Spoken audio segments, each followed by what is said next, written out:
Yan, meron pa tayong bagong tuna. Kadadating lang. Yan. Loloy. Kunin ito? Oh, ngayon lang. Ngayon lang? Oh. Tagalog to, no? Ito. Oh. Pero yung tanong na kilo, mga 30? Sobra.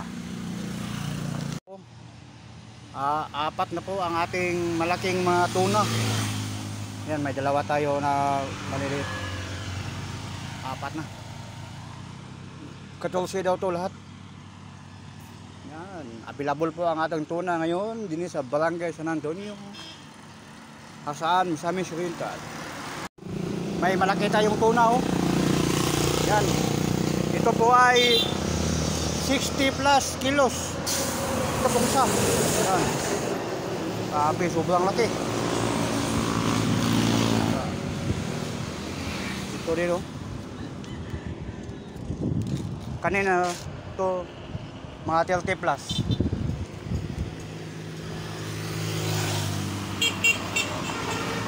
Yan, ito na. Ang lahat nating tuna.